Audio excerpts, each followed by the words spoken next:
Hello, this is Sean Ashcraft with another edition of Mixing Aquawizard stuff, and just doing it live in different digital audio workstations, also known as DAWs. So we will get right to it today. Maybe. My key command stopped working. Oh wait, I just doing the wrong key command. That's why. And then I have OBS nice and open here. We'll just stick that down here. Sorry, don't mean to be breathing into the mic intentionally. So anyway, what I got going on here, let's tune in. Yep. Hopefully you can't hear that, but if you can, that is the sounds of a Gateway laptop. And that is the star of today's show. And so I had the crazy idea of, why don't I try to mix Aquawizard in Acoustica Mixcraft version 2.51, build 55. Yes, and already the VNC is crashing. We're gonna hear that sound quite a bit because I'm gonna have to reset the VNC server because I couldn't think of a better way to do this and get like the screen recording to work. So I'm just doing like a local network thing, and oh my gosh, thank you for registering your copy of Mixcraft to a non-working email address. It said Minecraft in one of those things, but yeah, this is Acoustica Mixcraft.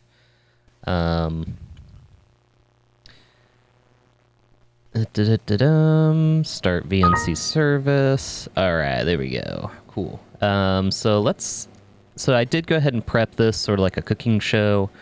I have mixed this. This is just going to crash a lot, so I have the audio routed separately. Let's go ahead and play this back. This is a Aquawizard Live, just the no shark fins kind of practice warm-up song. Here we go.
This is just going to be a lot of fun.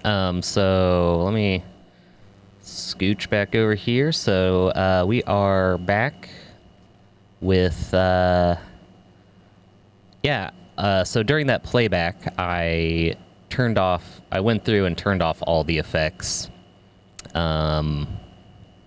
just so you can get a sound sample of processing versus not processing. But yeah, I'll try my best right here without interacting with it too much and making it crash, how this worked. So, and a little bit of background. Mixcraft was the audio software that I used to record back in whenever it was, when this software was relatively new. And yeah, I haven't really used it since. And also, I have a special treat later as like a comparison with, this software compared to the software that a professional during this time might have used. So I had a light version of Cubase on here that came with an audio interface that I had back in the day, which I don't even remember what happened to that. So if I knew what audio interface worked with this laptop, I wouldn't have to use the built-in output, and then you wouldn't have to hear the computer sounds that go through the headphones when the computer decides it's not worth filtering out all of that noise. So anyway, so I have a light version of Cubase that I'll show off later, but yeah, Acoustica Mixcraft was the DAW of choice, digital audio workstation of choice, that I used when I was first learning audio stuff. And it was actually great because it's so simple. It really emphasizes the basics. I'll just put it that way. So again, I'm going to try not to interact with it too much. I think it's already crashing. Just the vibes I'm picking up from it here. Yes, it has crashed. Dang, this is going to be so frustrating. Unable to start service because it's kind of still running. And there we go. Okay. So you can see Brad's guitar as a track right here. Basically, whenever the mouse cursor changes, it crashes. So that's good to know. I will try not to... How about this? I will restart the service. I promise I'm not going to be goofing with this the whole time, because I'm way more prepared this time. Okay, so Brad's guitar here. It is a track, and as you can see behind this classic Windows window, this is what? Windows XP, running on a Gateway laptop that has a Pentium 4. That gives you any... I don't really remember if the Pentium 4 was good or was terrible. It's just good enough to run this software, and I'll get into a little bit more of the hilarious details later, but other than the fact that VNC is not going to work great. Let's just be real. I just realized I have 3 cursors on the screen right now. It's really wigging me out, but... Whew. Anyway, so here we have a track for Brad, and basically all there is to it is a mute and solo button, classic audio stuff, a pan knob, and the pan just goes from 0 to -100. I'll explain the goofiness about the audio routing with it later. And then the volume knob,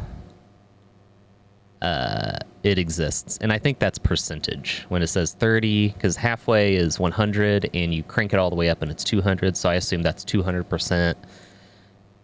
Generally, if I remember my power rules, decibel conversion stuff correctly, I think 3 dB voltage, never mind. It's either 3 or 6 dB up if you're at 200%, but it depends on how you define your units, if they are voltage or versus power units. Anyway, I'm not going to worry about that today. That's not the point of today's thing. So, yeah, I'm just going to keep getting distracted by the computer sounds. And then, thankfully, Mixcraft had an FX button that pulled up this menu that we see here. And this menu allowed you to load as many effects, I think, as your computer can handle, which generally is just about 2 per track. And we've got 7 tracks here. So yeah, currently I don't have them on, but you can get an idea of the quality of plugins. So How about I try to drop down this menu? Okay, that didn't crash anything yet, because the mouse cursor didn't change. I think that's like a big reason why it's not working. Yeah, let me adjust this just a hair. Wasn't planning on looking this way that much, so anyway. So this just gives you an idea of the effects that this system used. So it did use the Virtual Studio technology, version 1. I don't know what happened to VST2. I don't know if that was like a thing that was like a prototype, and then they just switched to VST3, and that became the next standard. But this is pre-VST3, and so it's just VST and DirectX. Xbox, anyone? DirectX effects? You have DirectX stuff in Windows, I think. There is a plugin that works. The only one that works is this Reverb Lite, Soft DX Reverb Lite plugin, and it does sound really good. I have to admit, like I listened to that and I was like, okay, that's some good reverb.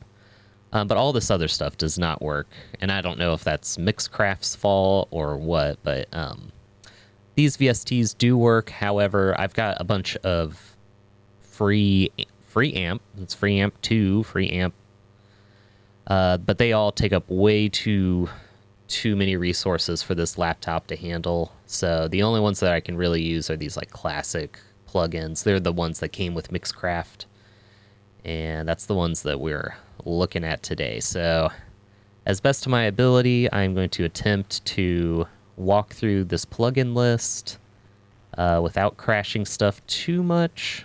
And the track order is literally just the order that it came with, and I can't figure out how to change the track order other than moving the clips around. And I'm just like, I'm not going to mess around with that. So, so I'm going to carefully point my cursor, turn these on. Okay, see, nothing's crashed yet. That's good. Good sign. So here's one of the hilarious things. I was messing around with a different plugin, like the amp simulator, and then I found out it took up too many resources. I can have like one instance of the amp simulator, so I was just like, screw this. Not gonna have amp simulator on this little laptop, but oop, it's already kind of glitching out there. That's kind of cool. Oh, VNC. Sorry, I don't mean to sigh into it. I was like trying to position it so I'd be looking at this. Yeah, let me just... There. That's a lot less uncomfortable, and I'm not really breathing into the mic as much.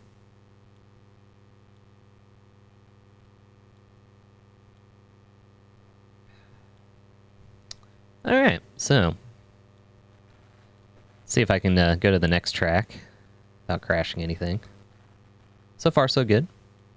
So on Andrew's bass, I guess one thing I wanted to mention, oh, the amp simulator. So because I couldn't use the amp simulator, I am emulating an amp in this plugin, and you might notice that the left and the right channels are processed way different, and it's because this is how I am panning. I guess I should match this. Whatever. So maybe it should be matched here. But you get the idea of how this stuff worked. And I really liked having to work with this because it had fixed frequencies, so I had to get really familiar with these frequencies specifically. This was like my first DAW. The heck is this mouse pointer doing here? Oh, it's... Oops. Here, let me get this out of here. Anyway, the pan... Oop, shit. I just made it crash, I think. Yep.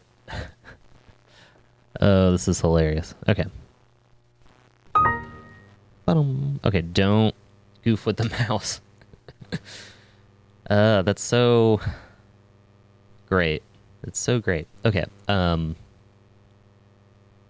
So anyway, for me to have proper panning, the pan knob on the track is pre-effects. And so you'll pan your guitar to the left, for example, or whatever you want to the, whatever channel to the left or right. And then it goes into your effects like that. It just kind of affects the way it effects the signal. And yeah, so I ended up having to do the panning on the... I was like, how am I going to do this panning? Because it was going into the plugin weird and then coming out not panned, and I couldn't... It's like, how do I pan it to the left? So I ended up slapping this on here and then just turning down the right channel so that it would come out the left, and then kind of adjusting it even more here on the output. So that, kind of a fun, weird thing there. Damn, I just made it crash. It's whenever it switches to the, whatchamacallit. I'm like practicing it right now. My mouse pointing technique. Okay, shit, I just made it crash. Okay. It's like, how do I... No! Okay, this is... Hold up. Wait, okay, there we go. Okay. I have to have very precise mouse pointing. Look how many instances of the VNC icon are down there. I don't want to go... I don't want to interact with it because it's going to crash again. So anyway, let's just move on. Okay, carefully moving to Andrew's bass. Turn these on, no problem. That doesn't crash anything.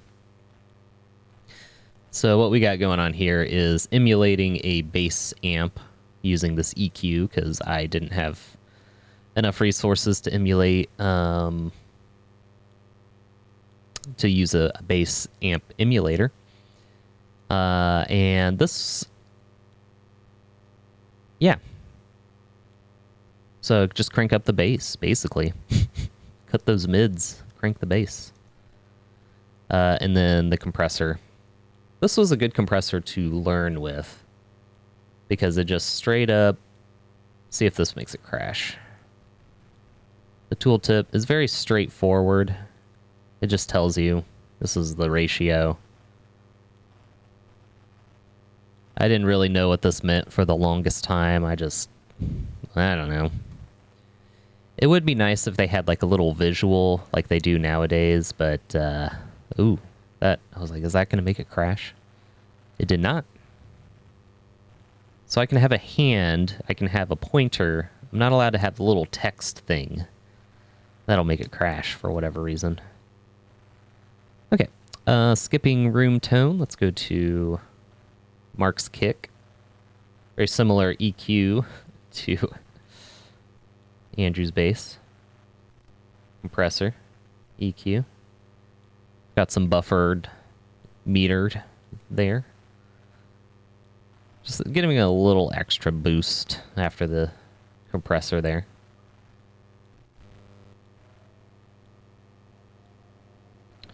And then the overheads, kind of same deal.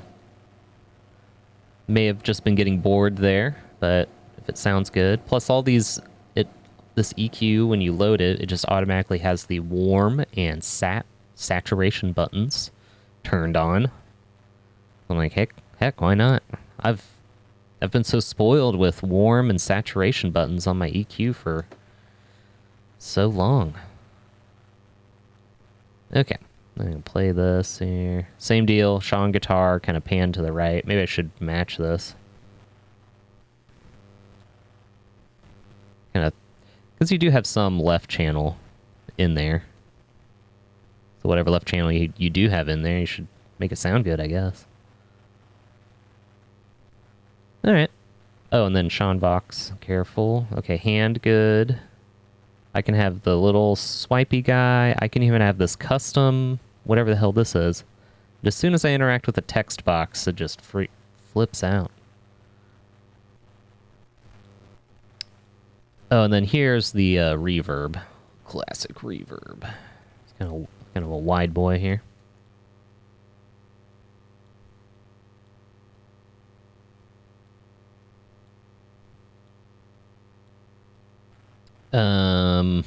It has all the reverb knobs. Actually, this was very... So this one I definitely loaded up presets. Ooh, look at that pretty pattern. Okay. And since I can't set up sins in this, I had to use like just a little bit of it blended in. So there you go. And like a weirdo, I like to put my reverb before my compressor. So I guess in this, yeah, signal flow generally goes down for whatever reason.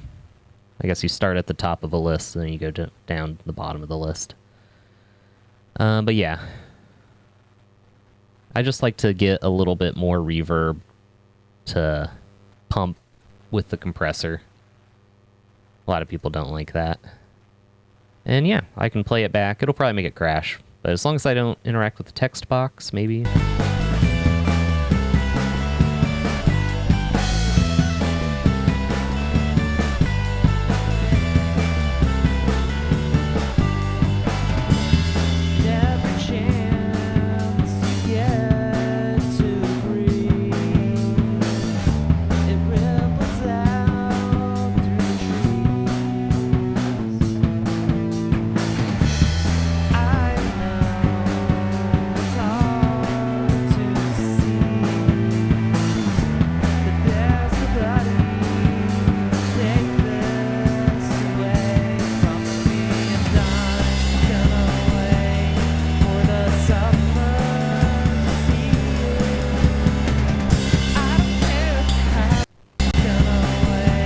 So there's this one spot where, since we don't have amp emulators, we can hear a lot more of the harmonics from the guitars.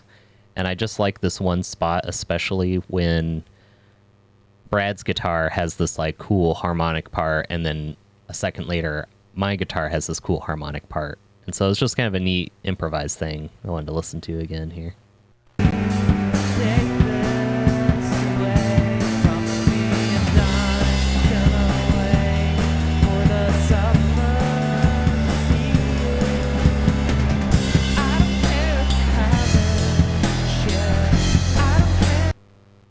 Maybe my hand pointing probably is opposite, but anyway, yeah, I just like that little part there.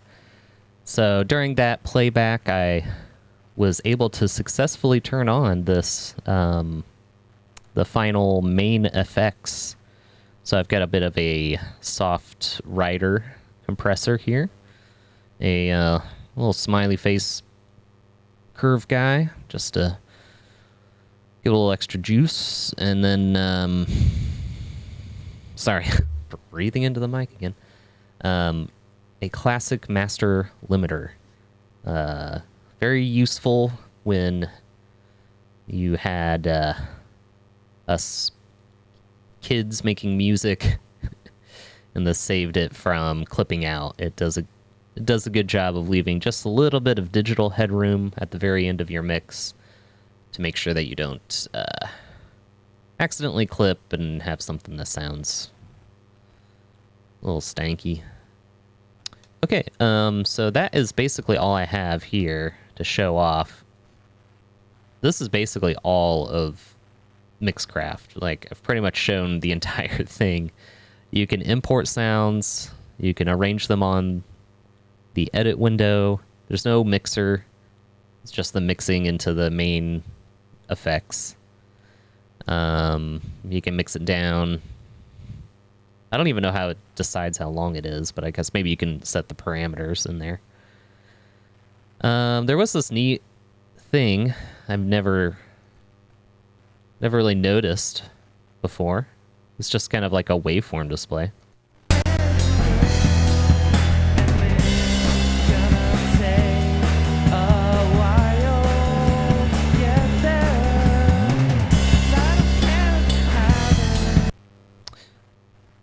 Not entirely sure like what the scale is or what exactly you would use that for, but it's kind of neat.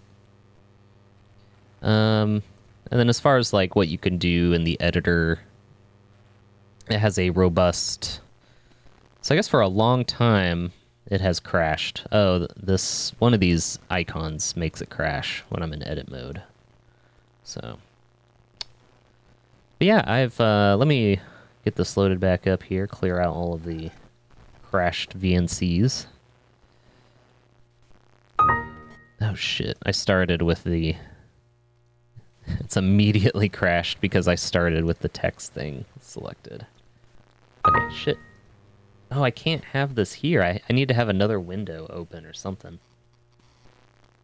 Yeah. Okay, let me get the main effects window back up here.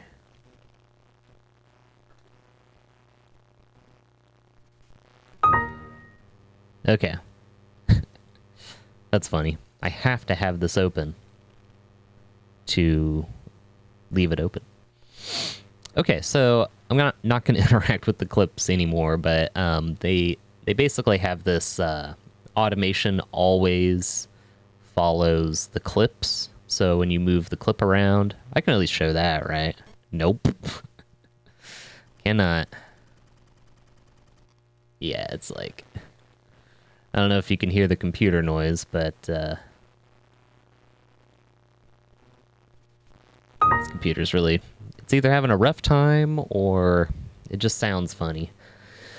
So anyway, I was trying to show how you can move the clips around and the automation points stay with the clips. And so I think I kind of just got used to that. So modern audio editors that have track-based automation where you have to write it to the track and then you move clips around and then the automation does not follow those edits that you've made to those clips. I always thought that was a pain in the ass. Like, you want me to do all of my edits and then never edit them again and then do automation mixing. Whatever.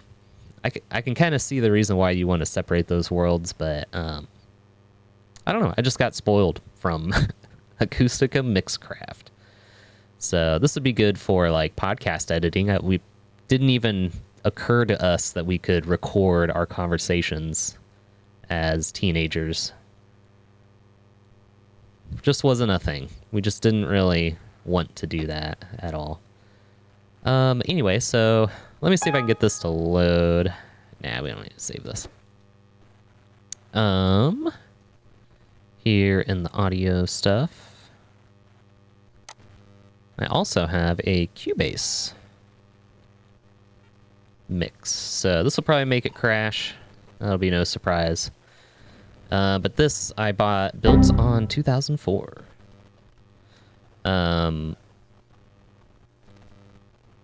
Yeah, this is sort of the light edition. LE, I think, is what this was. So sort of like their advertisement.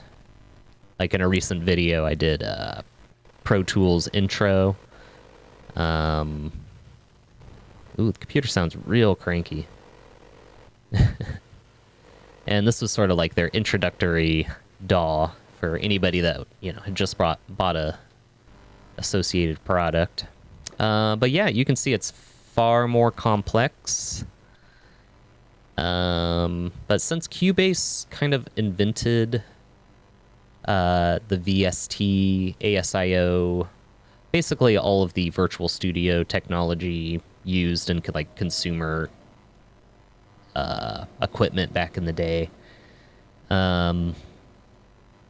this is pretty well optimized for Windows XP and this like low-powered laptop. So all the graphics are pretty straightforward.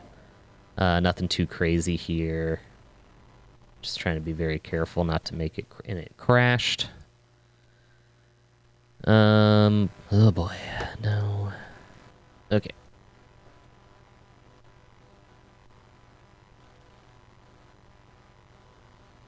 I'm just gonna try to arrange the window so you can just kind of see stuff.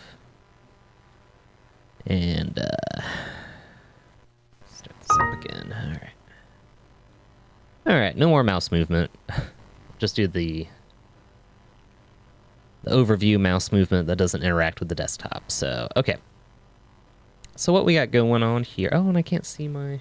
Yeah, let me just click on this. There we go. So we got here in Cubase, it's Cubase. It's got the edit window. So as back on this window back here, the project window, you can see the clips in here.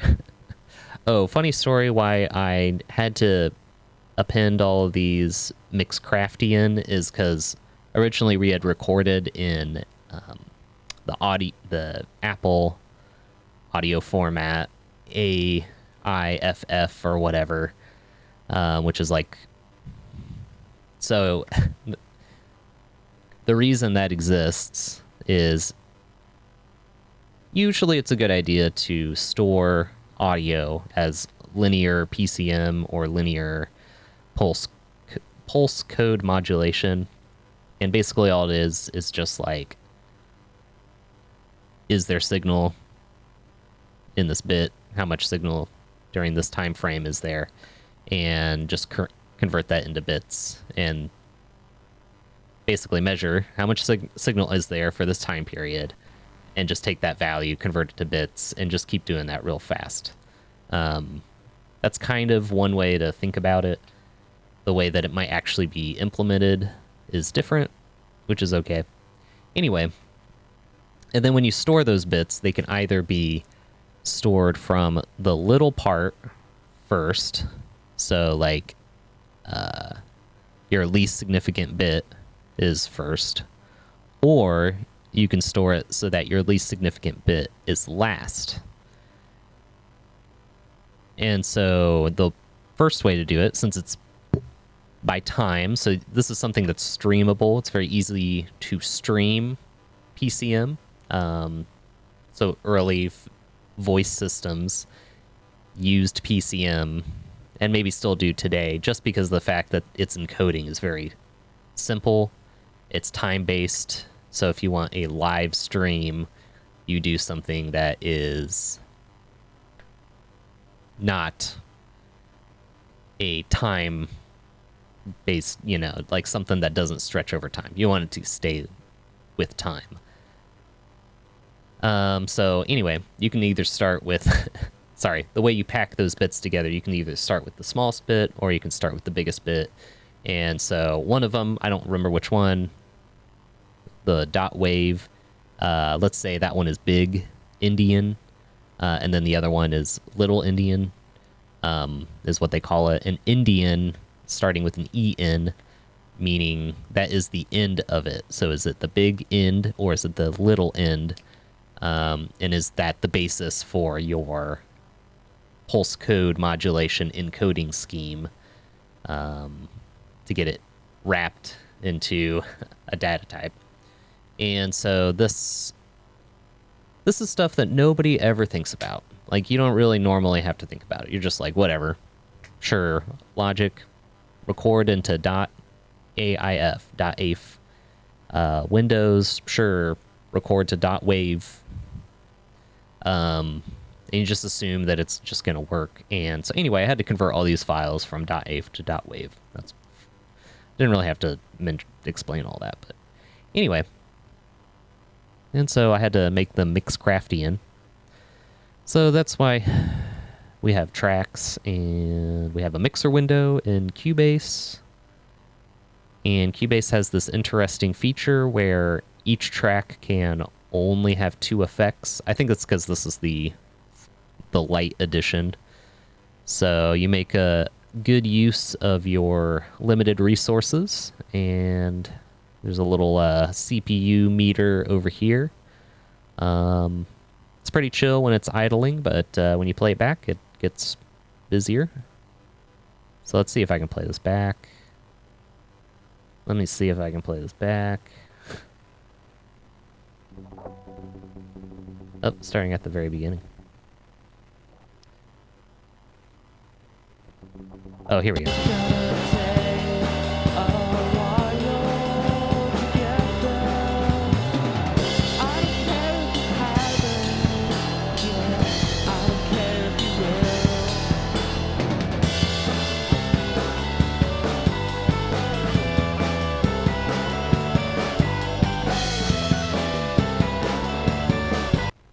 So, yay, it plays back. So it's pretty fun. It's got this little transport float window here. For some reason, I have a menu of devices over there. This is kind of just how my settings were the last time I used this. So,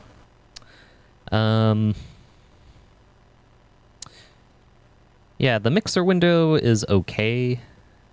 There's just a lot more buttons than I'm used to here.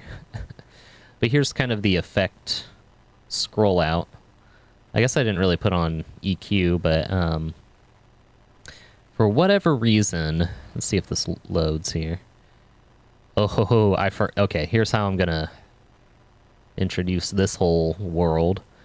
For whatever reason, in Cubase, I got a lot more effects to work, and they are very strange effects. So let me try to load up one of these, like, on the master bus so you get a feel for one of these. Buffer override. Like, look at this thing. Oh, this is bringing back memories of certain projects in the past.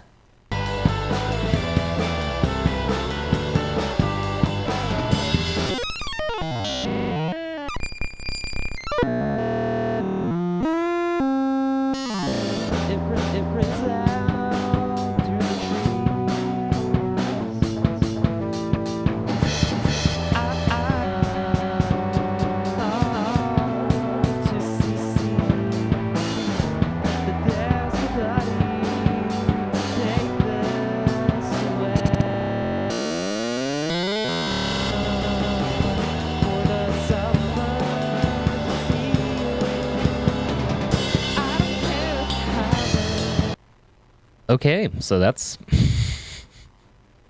the very first weird plugin. Shoof. Okay, let's just walk through some of these.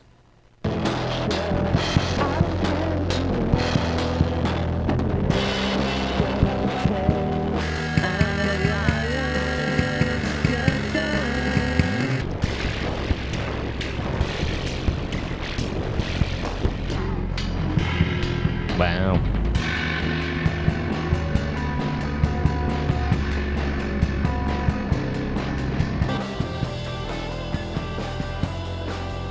Yeah, these definitely have like a certain era vibe to them. Oh man.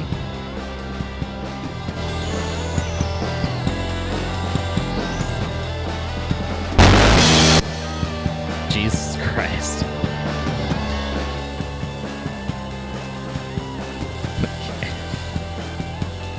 Jesus Christ. It's a good thing I have this before the fucking limiter, man. Oh my god, okay. One more of these DFX. Guys, these are pretty good. Okay. Oh, that's what's gonna make it crash, huh? The window moving up a little bit.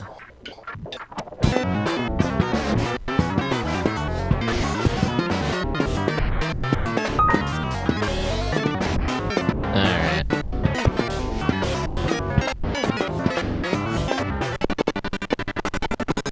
Oh my god. This is pretty cool.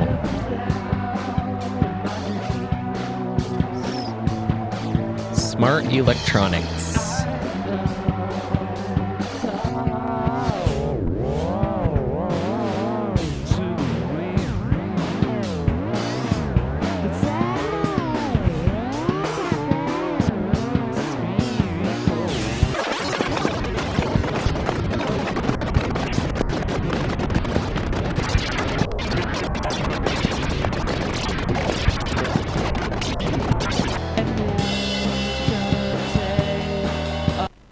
Okay.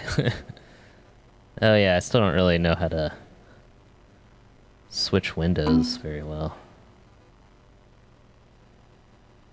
I'm sure there's some... There we go. Did that do... Okay.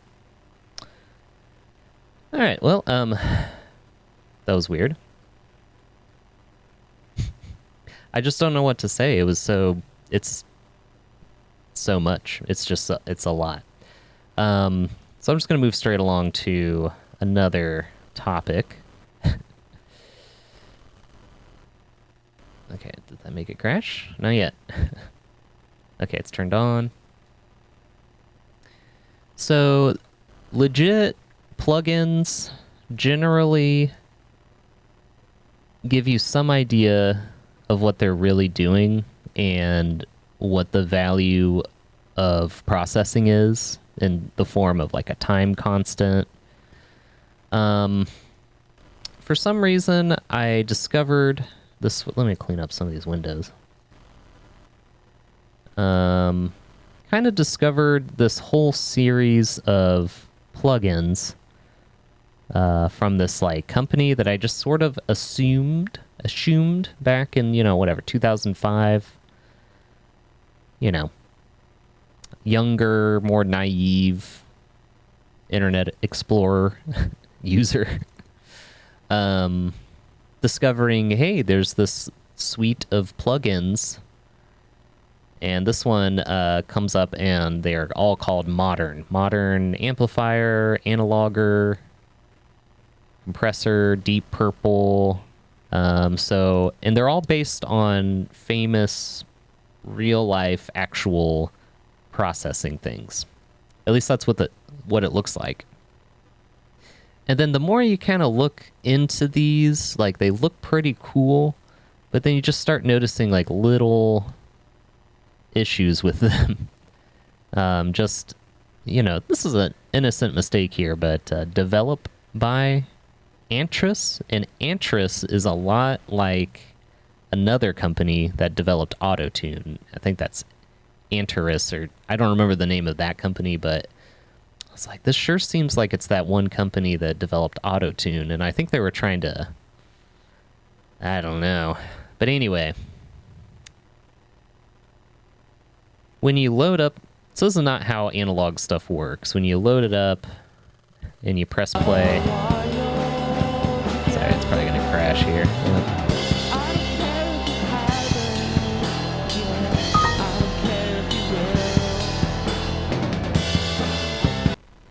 Generally, when you load it up and everything is turned down, that's generally not like unity gain, like zero processing. Usually that's like a different setting. And then just for whatever reason, this plugin, or I'll just A/B compare.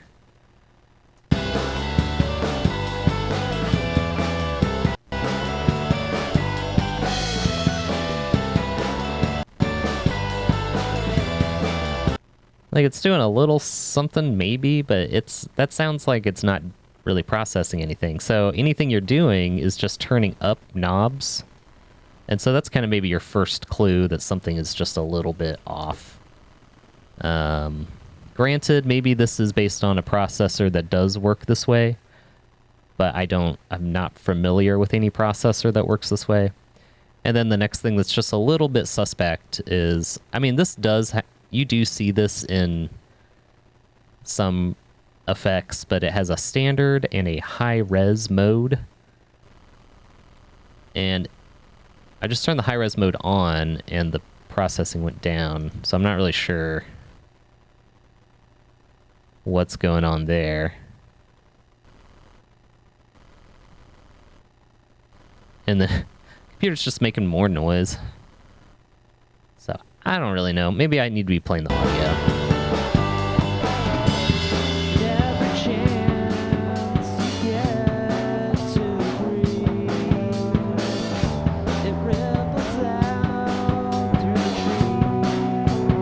I think it just makes it a little louder.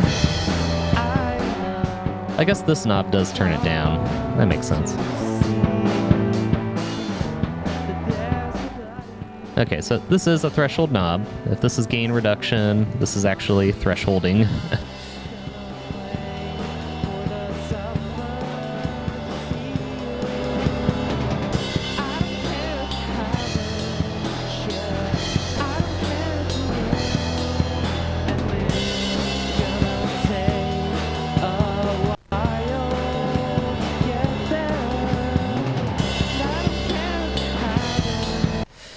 So yeah, I just don't really know. And so I am, my suspicion is a developer out there figured out how to make VST plugins, was really good at graphics, and just kind of slapped in some very basic processing. So I think it is doing some kind of gain reduction, but I think it's not based on any particularly advanced or fancy processing thing. And they have a lot of settings in here, which is interesting. Or settings, different plugins in here. So they have a lot of them down here that are just listed by acronym.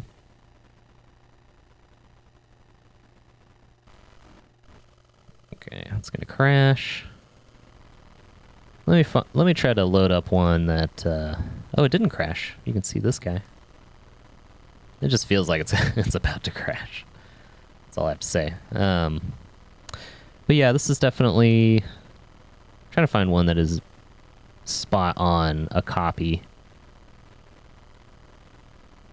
One that I might be familiar with. Alright. Here we go. This is clearly based on a Fairchild something something. I don't remember the number. The 670. Yes, the 670. Fairchild 670. Just Google that. You'll see what I'm talking about. But yeah, when it's like zeroed out bypassed, everything is turned down. It's so weird. I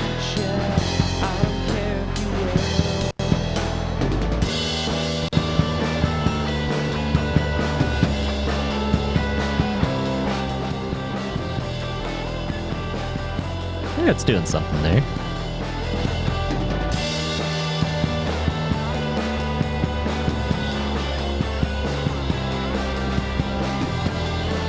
Not sure what it's doing. All the way down.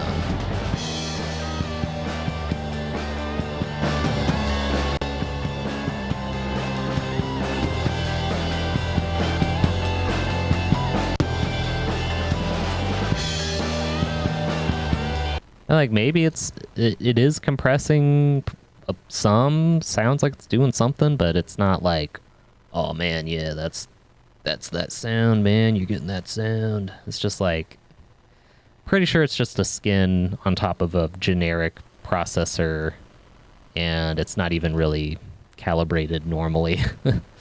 Or, I don't know, maybe I'm just being a little bit too rough on them. But yeah. I mean, this is just live stuff. So, I did notice I had this guy, the Excita. This is pretty good. Navigate over here without crashing. Yeah, it's just a low and a high button, or knob. Ooh.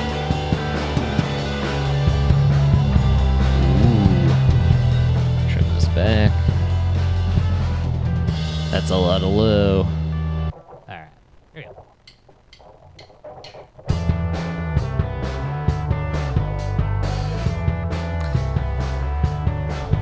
It doesn't just go to 100. It doesn't just go to 110. It doesn't just go to 120, 130. It goes to 140. Even over 140. Trying to match these.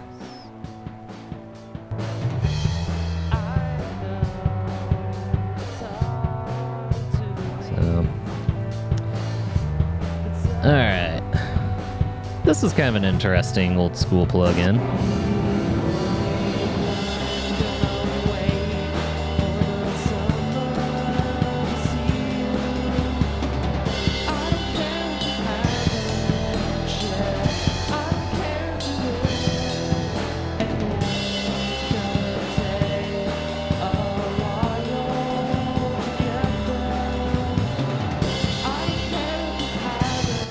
So this is the audio interface that I purchased came with this free nice reverb, but I only have it in, it's like it only works in Cubase, which is the software that it came with. So I wish I could use it for more stuff, but it's like too bad, man. What is this? Oh my gosh. Let's make this a little bigger. Yeah, here's one where they just don't even give you an interface, but it works really well. They work really well. Just have to know what the things are without having a GUI to tell you what it is. Here's another cool effect. It's a digital distortion effect here.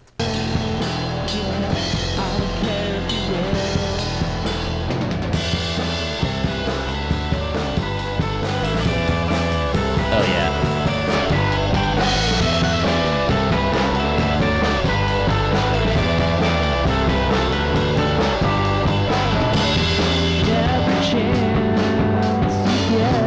I just like that preset. Badass clipping.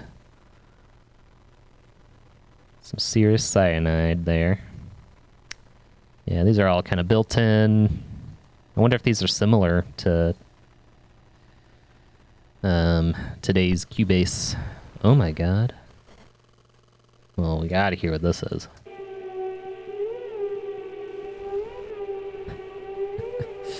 Definitely crashed. VNC.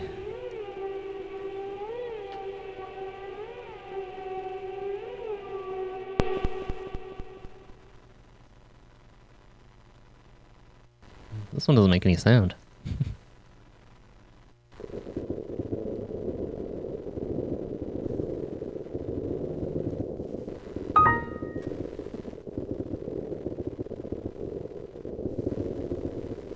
I have no idea what's going on.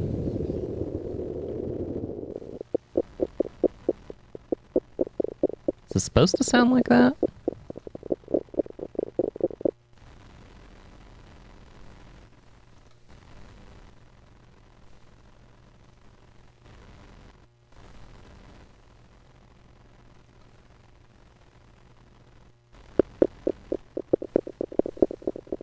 Okay, well. Noise Dreams. Interesting. Visual Vox. Oh. The hell? Okay, let's skip this one. Yeah, I made it crash pretty hard.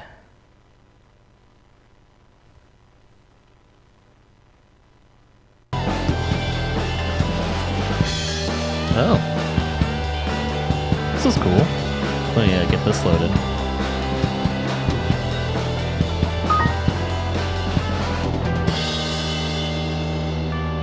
It's like a spectrogram thing here.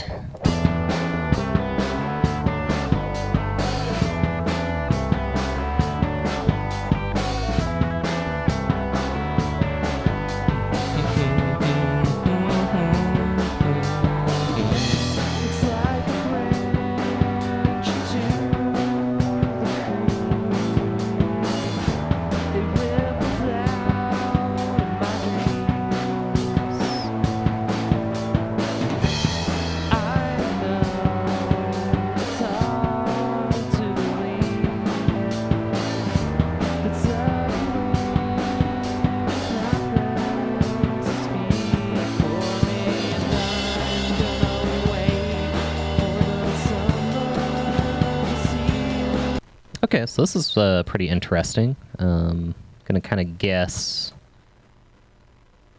So here's your time sample length. Here's your peak signal during that time sample.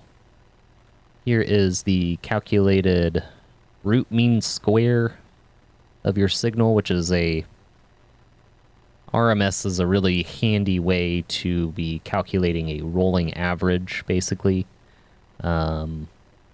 And so root mean square just basically is the absolute value of your average. Because if you take the square root and then you square it, it's going to be the absolute value. So Then your right over left ratio. Your RMS to average ratio, so there is a difference between the two. I wonder if that tells you anything about DC offset, but I don't think so. I think all that does is just say, like, I don't friggin' know. I don't really know what this low, high, I don't know what these mean. But this less than 500 hertz and greater than 7 kilohertz, I think these are RMS values, maybe, or deviation. But like how much signal you have in those frequency bands. So you kind of want to have, I think it's trying to tell me I've got lots of high end, or sorry, lots of low end, and then kind of a smooth curve down for the high end, which is generally what you want from a mix. Maybe there's too much bass in this mix. I was listening back to some YouTube videos on earbuds that have boosted bass, and I was like, this sounds like it's maybe too much bass. But then again, that's the earbuds adding extra bass, so I don't really know. What do I think, man? Does it zero it out? It sure does. And then you can see the limits of its values here. That's neat. I did not know I had that plugin. It's pretty cool. Let's see here. What else? So, to get around the issue of only having 2 effects, this is an effect that can load more effects in it. And then can be controlled. So it's supposed to be like, oh, it's an interface for your effects, but actually it's just so you could cheese more effects out of your limited effect count DAW. There's that nice reverb again. Yeah, spoiled on reverbs, I guess. Yeah, a weird interface. And I was like, I just want to select this, have a knob for each one of these things. It's only like 5 things, so I couldn't make a knob for each one.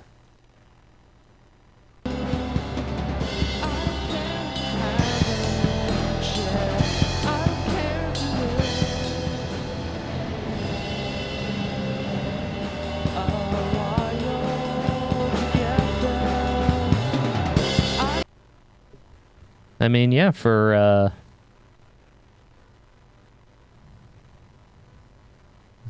I think it was a free plugin. I actually don't remember how I got those.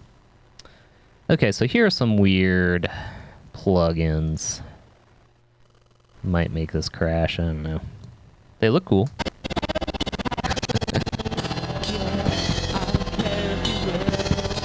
It gives me kind of a headache, actually. But yeah, these have some pretty interesting interfaces. This one, I guess, just makes sound. Oh my gosh. Yeah, these are headache-inducing plugins. Yoink. What does yoink do? Ooh, look at this.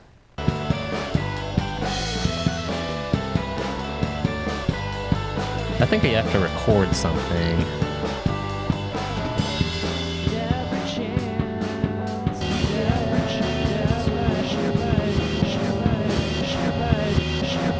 Oh, it's a sampler. This is a sampler.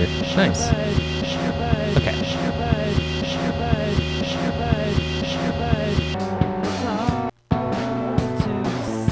Oh my god, I forgot about this thing.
pretty cool.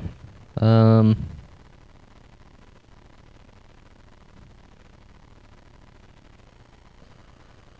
of out of things to say, I guess. So just